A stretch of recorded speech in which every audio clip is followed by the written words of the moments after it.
During the afternoon of August 31st, 1939, German forces made their final preparations for the invasion of Poland. Air crews studied their targets. Tanks moved to their assault positions. Then, in the early hours of September the 1st, German soldiers dressed in Polish uniforms attacked a radio station on the German side of the border, leaving behind some bodies.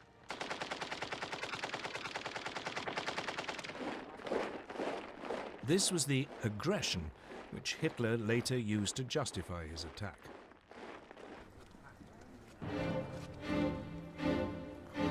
At 8 that morning, German troops pushed aside the Polish frontier barriers and mobile forces raced forward.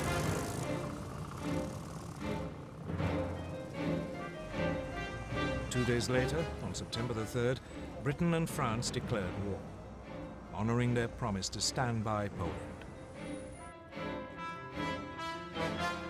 But by then, the Poles were in deep trouble. They were not only outnumbered, but facing a new form of warfare for which they were ill-prepared. Blitzkrieg.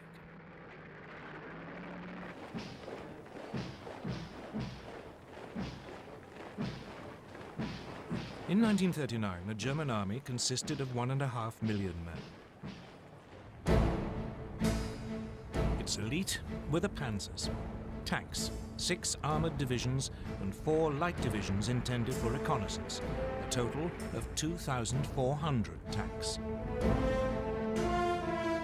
These had been designed to break through an enemy's defenses and strike deep, cutting communications and spreading confusion. Enemy strong points would be bypassed, left to the following infantry to mop up.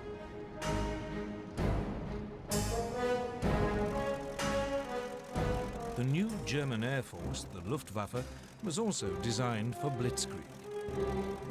It had 2,500 aircraft lined up against the Poles. The most notorious was the Junkers Ju-87 Stuka dive bomber. It was a form of flying artillery, making pinpoint attacks in support of the fast-moving ground forces. The Poles could muster just 600 planes. On the ground, it was just as bad. Poland's army was just 500,000 strong. It had only 880 tanks. It even had 11 brigades of cavalry, lances and horses against armor. But it wasn't just numbers that gave the Germans their advantage. They used their panzers in a radically new way, as separate, hard-striking units.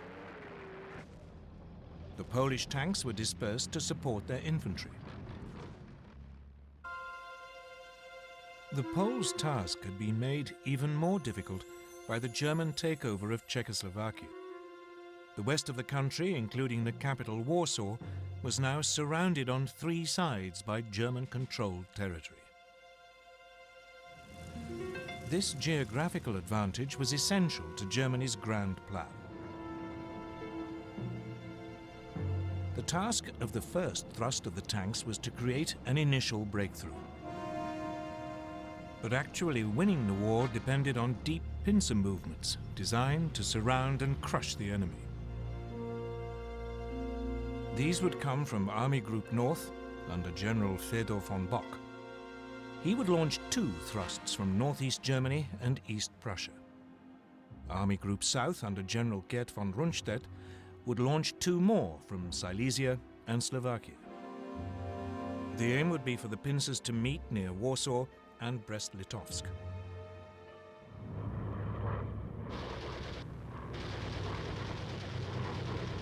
From the start, it went well for the Germans.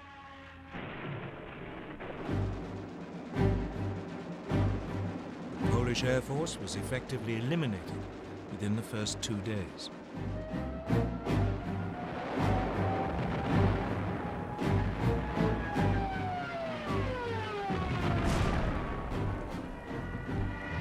The Panzers cut through and struck deep.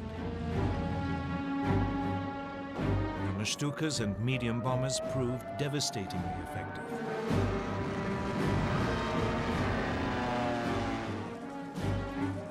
The Poles were sliced apart, pinned into pockets which yielded vast numbers of prisoners.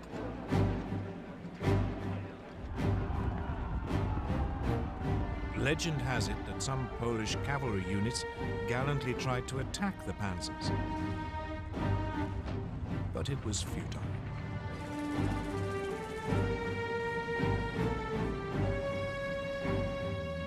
They were just brushed aside. By September the 8th, the inner pincers had met up. German troops were advancing on the outskirts of Warsaw. On September the 17th, the outer pincers met at Brest-Litovsk.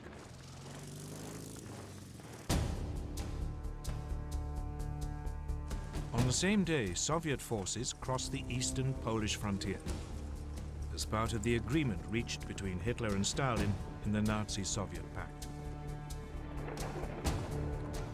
The Polish army was now in full retreat, its government fleeing abroad.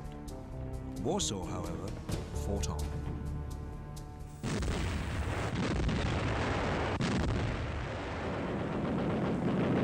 Its defenders rejected a German offer to surrender, so the full fury of the German war machine was turned on it.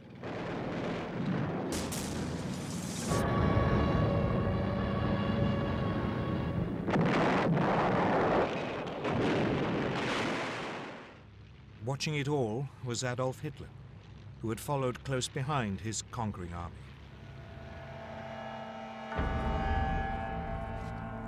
On September the 27th, Warsaw surrendered. The next day, the victors carved Poland up according to the Nazi-Soviet pact. The Soviet Union annexed slightly over half the country to the east. Germany took the rest. Both regimes began rounding up anyone who might present a danger in future. Many were murdered. And for the first time, the Germans revealed how they would behave against those peoples in Eastern Europe whom they considered inferior. They sent in the Einsatzgruppen, special SS squads, to round up Jews.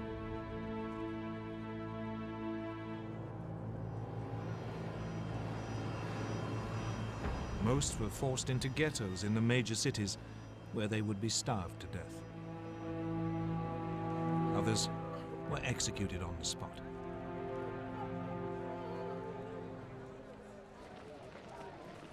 This was not, however, the end of the Polish army. More than 50,000 troops escaped and eventually reached France.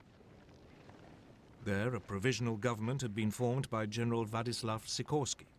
The Poles would fight on bravely from abroad.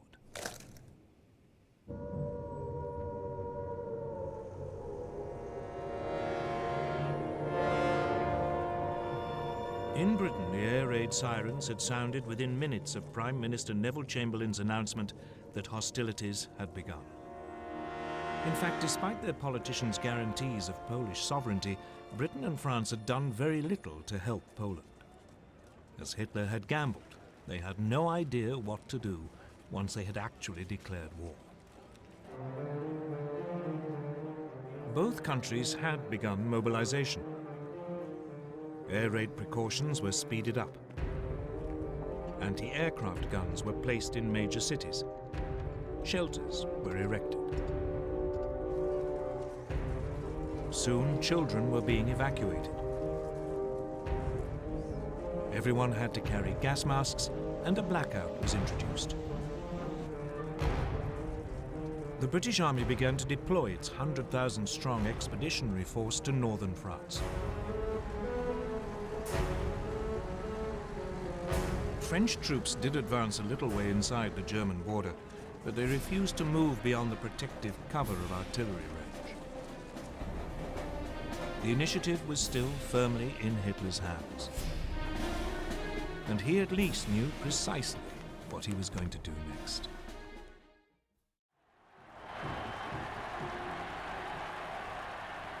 The Blitzkrieg against Poland had been a stunning success for Adolf Hitler. He had subdued an entire country in less than 4 weeks, and he was hungry for more.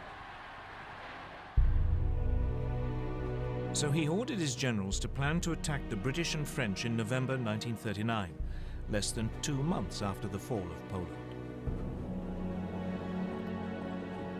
His general staff was appalled. The bulk of the German army was still out east and had to be moved west. And there had been some serious losses in the Polish campaign. Lessons had to be learned. Polish anti-tank guns had destroyed a division's worth of the lightly armored panzers. A quarter of the aircraft used had been lost. The panzers were too light and unreliable, and they had frequently outrun both their supply columns and the marching infantry. Reluctantly, after furious arguments, Hitler agreed to wait until the following spring.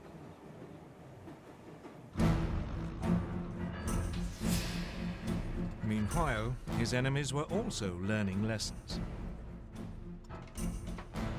Britain had thought that bombers would be a key weapon in the coming conflict. But when on September the 4th, Britain's Royal Air Force made a daylight raid on German shipping, 7 of the 30 bombers were shot down. It soon became clear that this wasn't a one-off misfortune. In some raids, over half the aircraft were lost. British bombers just weren't up to the job. So the RAF switched to night raids, and they decided to drop not bombs but leaflets, so as not to provoke retaliation.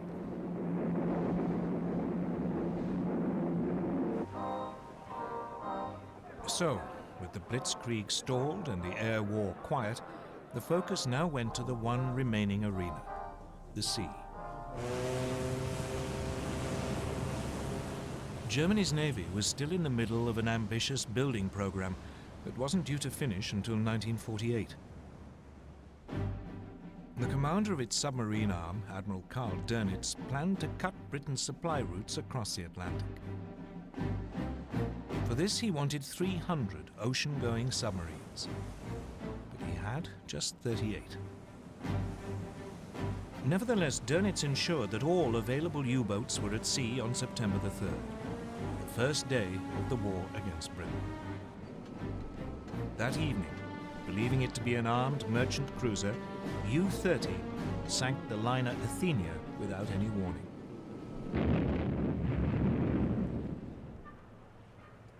A 112 lives were lost, including 26 American citizens. The Royal Navy dwarfed its German counterpart. It had 12 battleships. Germany had none. It had 5 aircraft carriers. Germany, again, had none.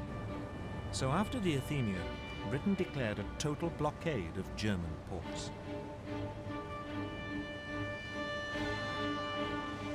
But for all its size, the Royal Navy had too few escort vessels. Many merchant ships had to sail alone. And by the end of 1939, more than 100 had been sunk. It quickly became apparent that the British had woefully underestimated the submarine threat. On September the 17th, U-29 sank the British aircraft carrier Courageous.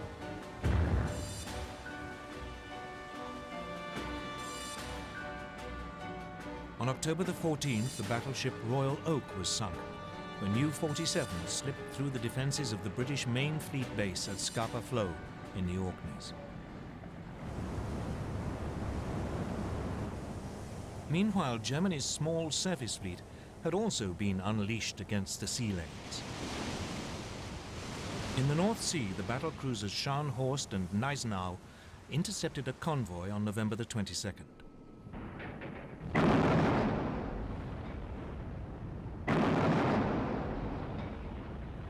They sank its escort, the armed merchant cruiser Rawalpindi. But it was the pocket battleship Graf Spee which caused the greatest problems. Designed specifically for commerce raiding, Its 11-inch guns could overwhelm any ship fast enough to overtake it, and it had the speed to escape from any battleship. The Graf Spee had slipped away from Germany before hostilities began.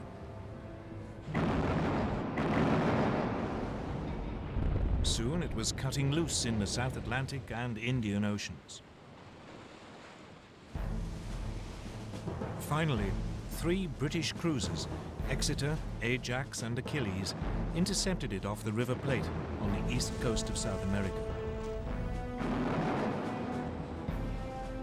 The British ships damaged the pocket battleship so badly that it had to take refuge in the neutral Uruguayan port of Montevideo. The Germans were then fooled into thinking that a more powerful British force had arrived.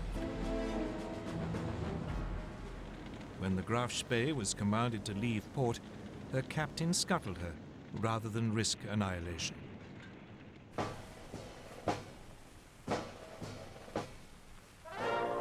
Back home, the Royal Navy crews were feted as heroes. But this was just about the only obvious success enjoyed by the British or French armed forces during the winter of 1939. Though the British did enjoy one secret victory in the technological war, which was to prove vital.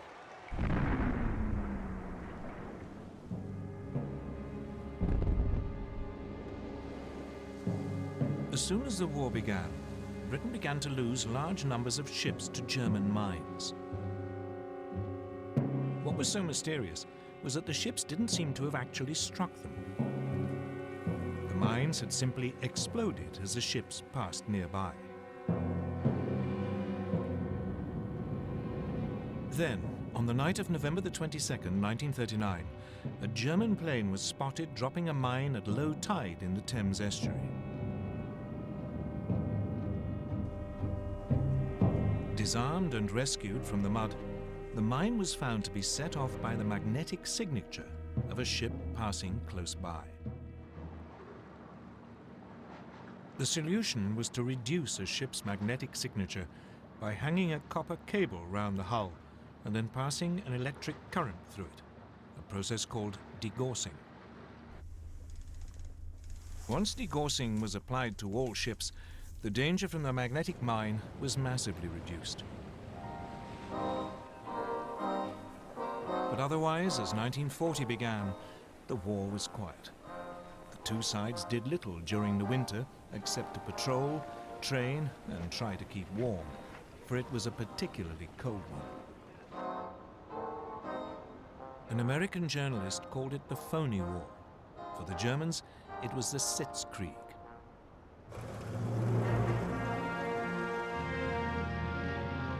In the spring, the British Expeditionary Force took up its position towards the left of the front on the Belgian border.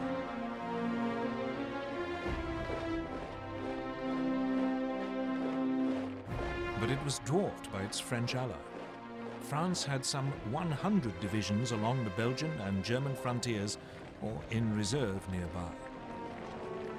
This imbalance meant that the British commander, Lord Gort, had to go along with the ideas of the French general Maurice Gamelin. And these were entirely defensive. French hopes were pinned on the massive ramparts of the Maginot Line. A series of fortifications, it ran from Switzerland to Belgium along the French-German border.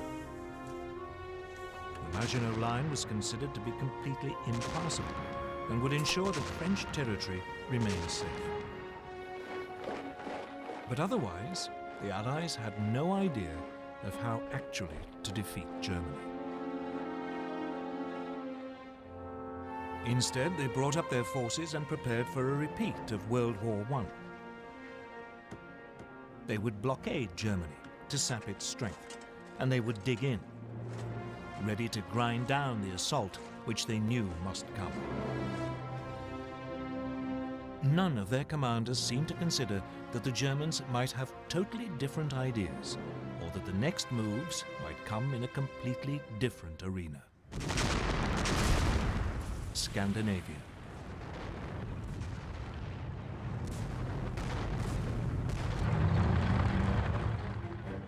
November the 30th, 1939, a new theatre of war was opened up.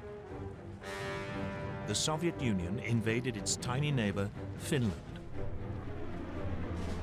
Finland had only achieved independence from the Russians in 1918 and hated them.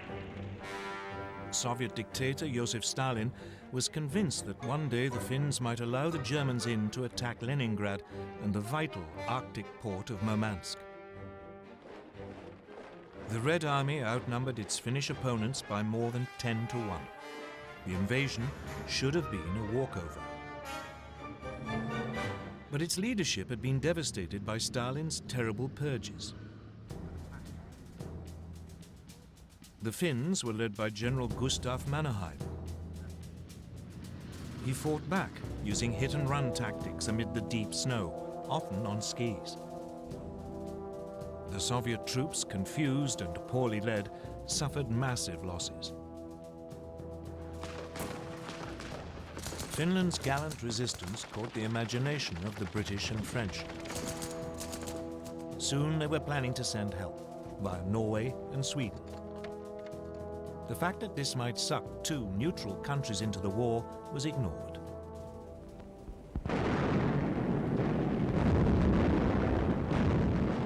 But a renewed Soviet offensive at the beginning of February broke the Finnish defensive line. In early March, the Finns had to cede territory to Stalin. By now, Hitler too had become interested in Scandinavia. The Nazi war machine relied on iron ore from Sweden. In the winter months, the only way it could get to Germany was via the Norwegian port of Narvik. If the Allies landed in Norway, this vital supply could be cut off. So he ordered plans to be prepared for an invasion of Norway. Denmark, which was in the way, would also have to be seized. The Norway theatre heated up on February the 16th, 1940. The British destroyer Cossack boarded the German supply ship Altmark in a Norwegian fjord to release prisoners.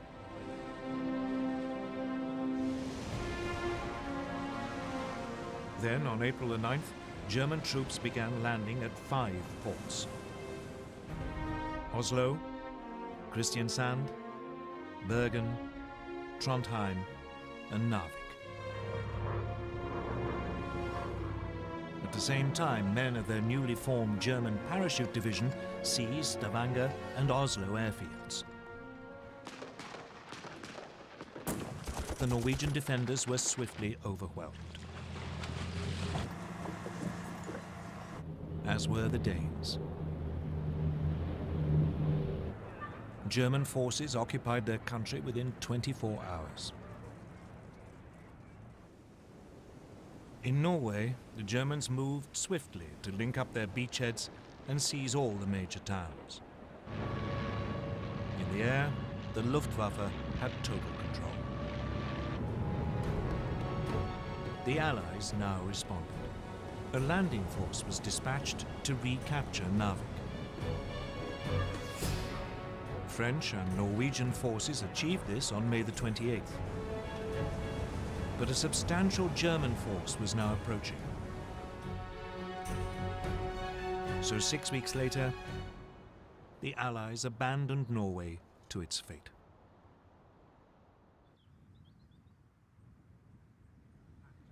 Hitler had spent most of that winter and spring at his country retreat, the Berghof in southern Bavaria. For him, the events in Scandinavia were a sideshow. Instead, he was preparing for his next major Blitzkrieg against Britain and France.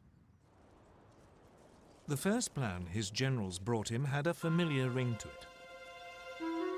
The Germans would advance into Belgium, aiming to swing down towards Paris. It was a repeat of the Schlieffen Plan, which the Germans had used at the start of World War I. The Allies were expecting this, and their main strategic discussion was how to prepare for it.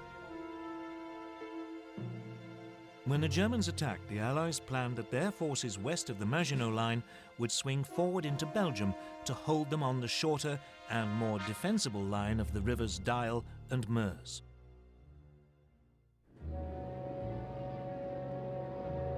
Then, on January the 10th, 1940, a German liaison aircraft lost its way and crashed in Belgium. A copy of the German plan was found. This convinced the Allies that their Dyle plan must be right, and they deployed their troops accordingly. Unfortunately, the same event made the Germans alter their ideas entirely.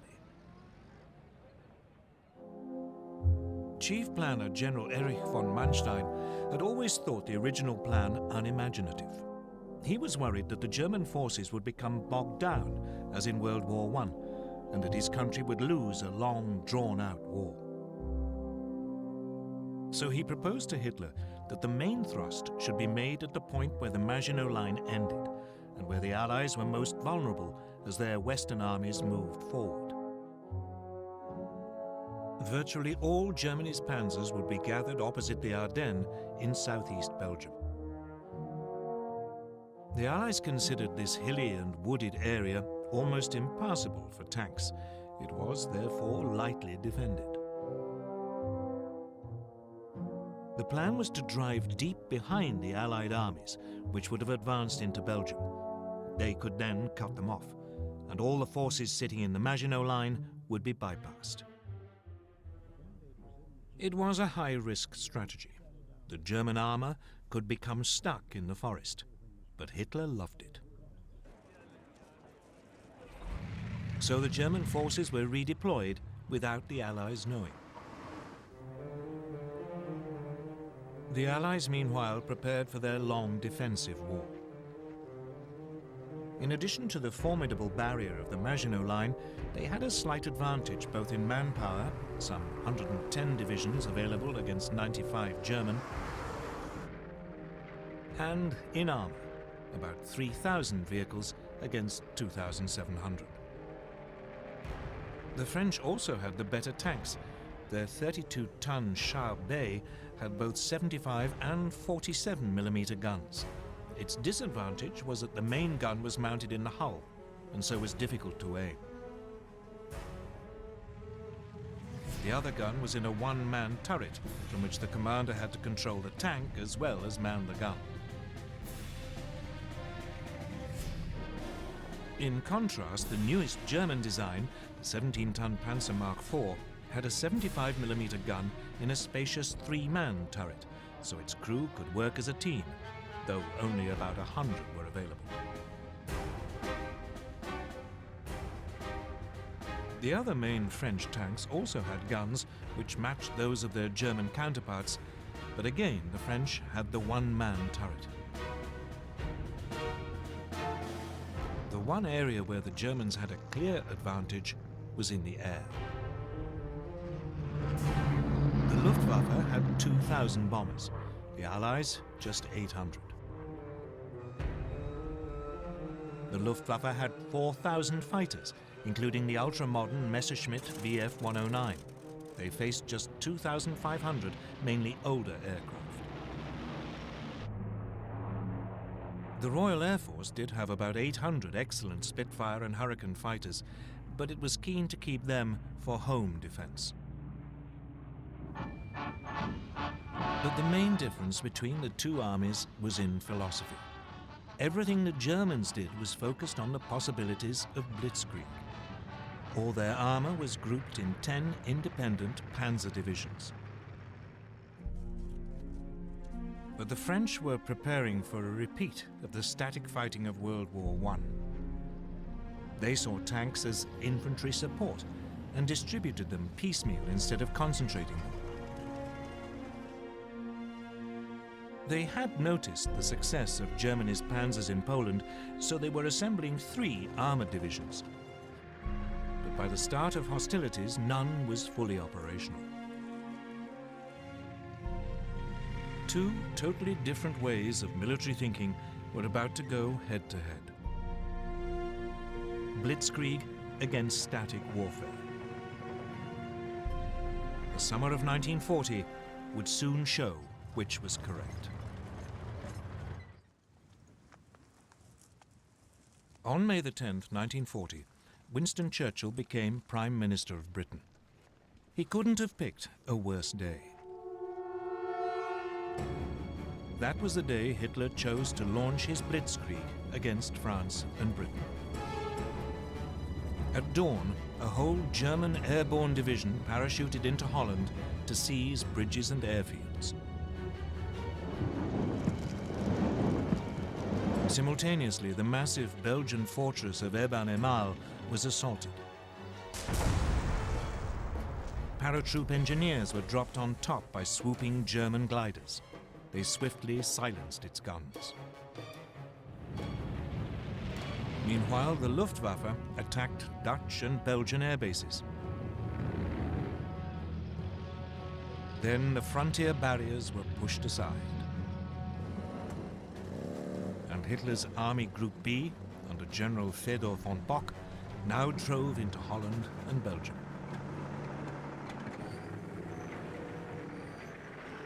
As planned, the French and British armies along the Belgian border moved forward to their new defensive line along the Dyle and Meuse rivers. But none of the Allied commanders seemed to have noticed that German Army Group A, which had the bulk of the panzers, after brushing aside the Belgian frontier troops, had now begun driving through the hills and woods of the Ardennes to their south.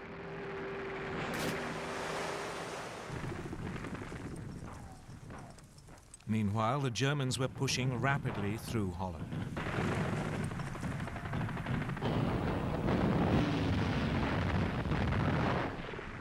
The obsolete Dutch army was no match for the highly tuned German war machine.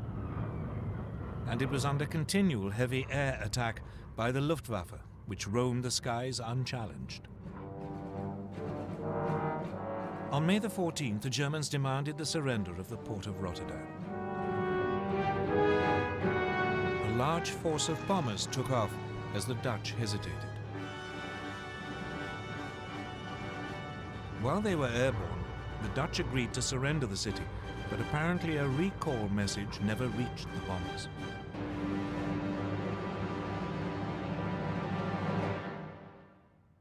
Rotterdam was devastated. The Dutch capitulated the next day.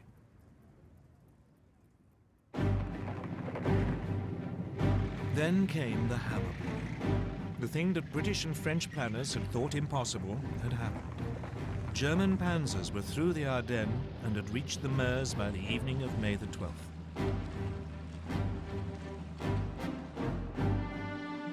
Among the first to arrive at Sedan, well north of the Maginot Line, were the men of the 19th Panzer Corps, commanded by General Heinz Guderian, fresh from the triumphs in Poland.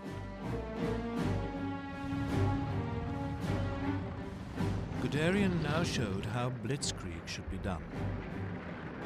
He ignored the troops in the Maginot Line, and he didn't wait for his own infantry to catch up. He pushed straight on. The next day, assault troops crossed the River Meuse.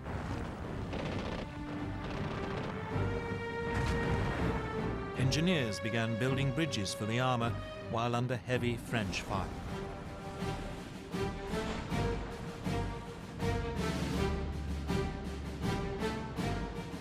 On the 14th, the panzers began crossing. That evening, Guderian's bridgehead was 8 miles deep. The French troops, stuck in the Maginot Line, were too immobile to intervene. Allied bombers made despairing attempts to destroy the German bridges.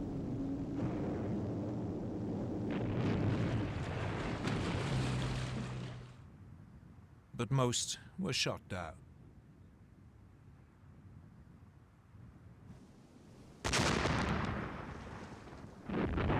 All the while, German artillery pounded the French defenses while the Stukas screamed in.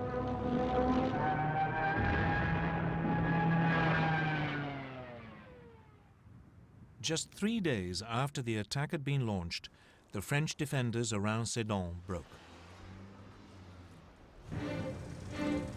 Guderian's panzers began racing westwards. By nightfall, they had advanced more than 40 miles behind the northern group of Allied armies. These had been holding firm on the Dial line, but now the French Supreme Commander, General Gamelin, realized that they were about to be encircled. He ordered them to fall back. This sudden decision to withdraw bewildered the Allied troops, who had no idea what was going on behind them. As they fell back, they were hindered by a growing flood of refugees clogging the roads. That day, the French Prime Minister Paul Reynaud phoned Churchill.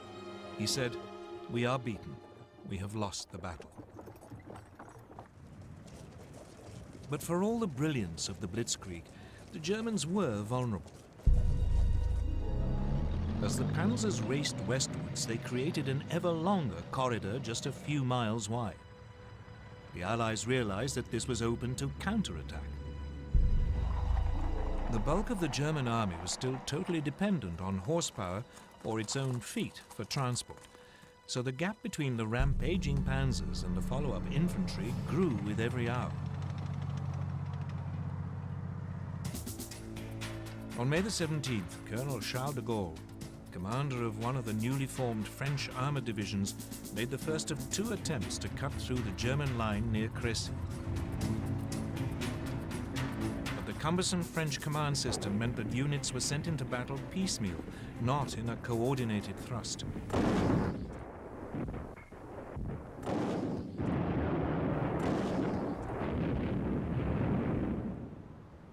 The Germans had little difficulty warding off both attacks, inflicting heavy casualties. It seemed that nothing could now stop Guderian. He plunged on, further and further into France. By the 19th, his lead units were past Péronne. On the 20th, in an extraordinary 56-mile dash, Amiens had been taken by lunchtime. Abbeville, just 14 miles from the English Channel, was seized by 9 that evening. And at midnight, a battalion of the 2nd Panzer Division reached the coast at Noyelles. The Germans had split the Allied front in 2. Everything now depended on whether they could defend this long, thin corridor, or whether the Allies could successfully counterattack.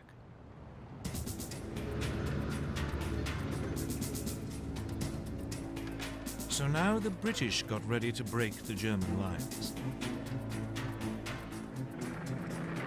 On May the 21st, 2 armored battalions prepared to launch an attack south of Arras. The British tanks were even more unsuited to fast-moving armored warfare than the French. Their most effective machine, the Matilda II, had been designed for infantry support. Though well-armored, it was slow and undergunned.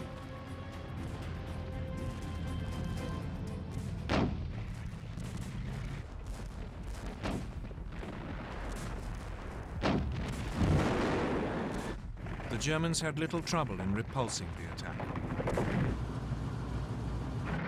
But it did have an effect. By now, the German High Command were becoming worried by their extended lines of communication. So, for the time being, driving south into the rest of France was put on hold until the infantry had caught up. The priority was to turn north and eliminate the British Expeditionary Force and the French First Army fighting beside it. On May the 22nd, Guderian and the panzers began their attack to destroy the Allied armies. These were now pulling back to the ports of Boulogne, Calais, and Dunkirk, but they were trapped. On May the 23rd, General Alan Brooke, commander of British II Corps, wrote, "Nothing but a miracle can save the British Expeditionary Force." 2 days later, the Germans seized Boulogne.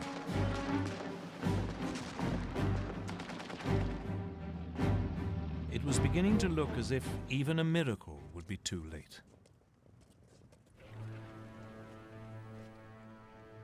May the 25th, 1940.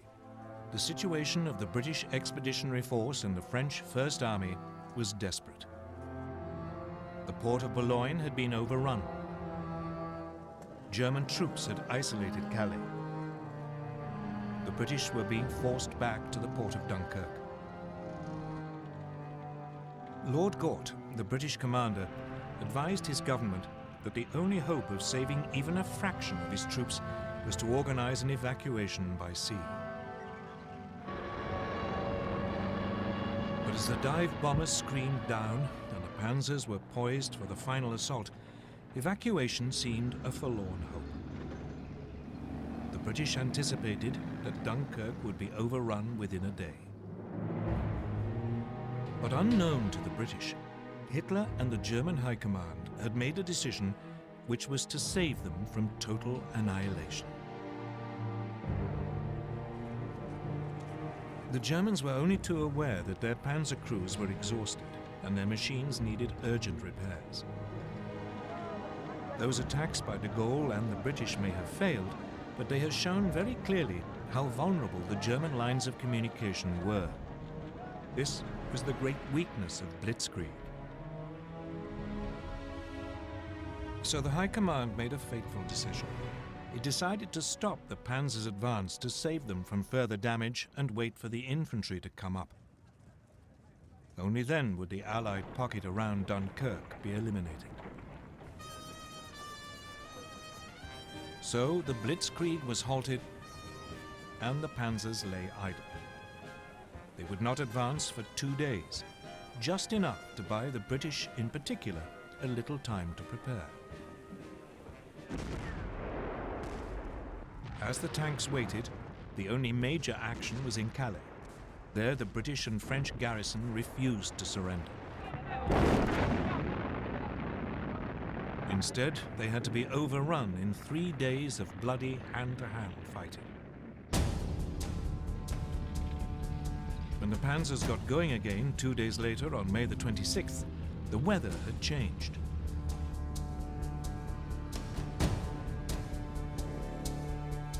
The Germans became bogged down in the heavy rain, again giving the Allies more time. So it was that at 7:57 p.m. on May the 26th, Vice Admiral Bertram Ramsay, flag officer commanding Dover, received a signal that he was to put Operation Dynamo into action. Operation Dynamo was a plan to withdraw the British Expeditionary Force by sea. He had prepared it more in hope than expectation that it could ever be used. The following day, a makeshift fleet of destroyers, tugs, and passenger ferries crossed the English Channel. But by the end of the day, less than 8,000 of the over 300,000 troops at Dunkirk had been rescued.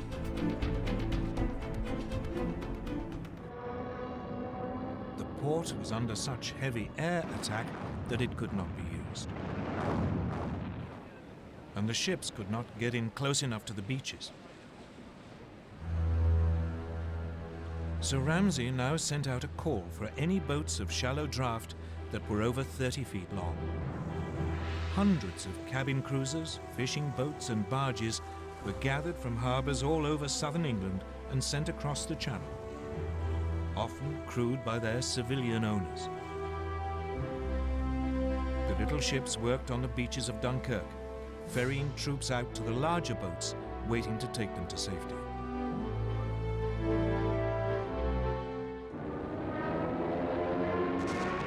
All the time, they were under constant air attack.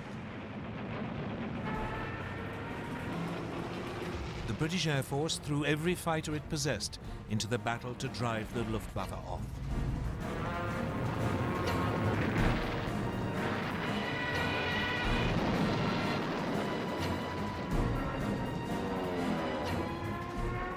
Even so, 7 French and 6 British destroyers were sunk, together with 24 smaller warships. A quarter of the 665 small boats never got home. But when the evacuation was halted on June the 4th, over 300,000 men, 41% of them French, had been rescued.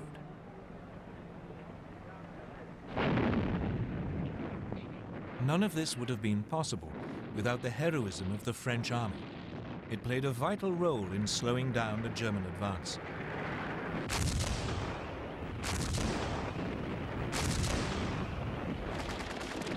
The French rearguard didn't leave its positions around Dunkirk until the last boats had pulled away from the beaches.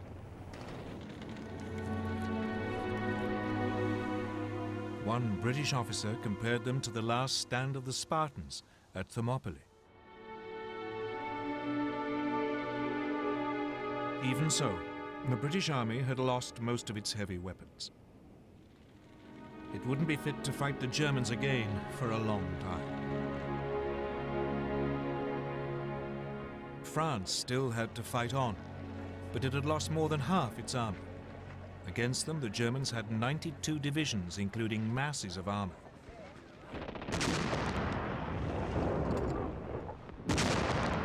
At 4 in the morning of June the 5th, a short bombardment began the final destruction of France.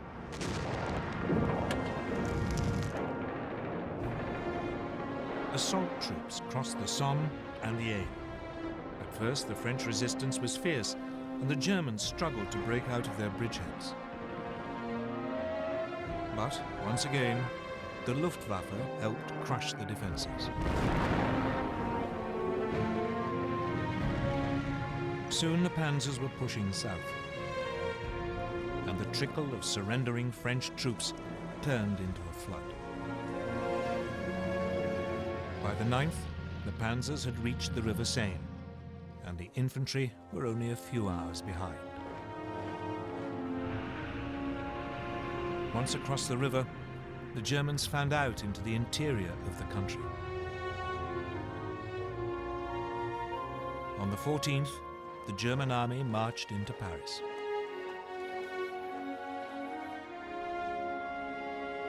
The swastika was raised on the Eiffel Tower.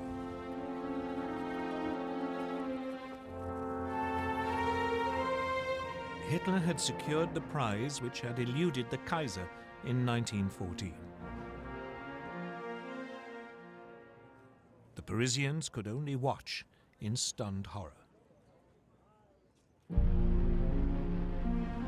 Throughout the period of the French collapse, Winston Churchill paid 5 visits to France, trying to bolster French resistance. On June the 16th, he even offered Paul Reynaud a union with Britain if France stayed in the fight. But it was too late. Reynaud's cabinet rejected the proposal, and the Prime Minister resigned that evening. He was succeeded by Marshal Philippe Pétain, who immediately asked the Germans for an armistice.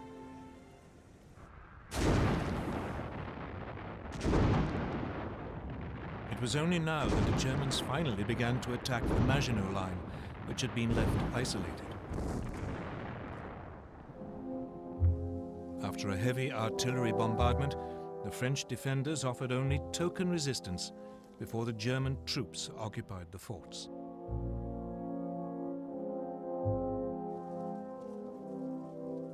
On June the 21st, Hitler went to Compiègne, where the railway carriage in which the Germans had signed the armistice in 1918 was kept.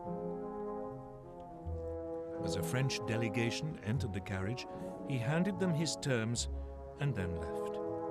The French insisted on consulting their government, but the next day they were told that if they didn't sign immediately, the panzers would roll again. They signed, and the humiliation of France was complete.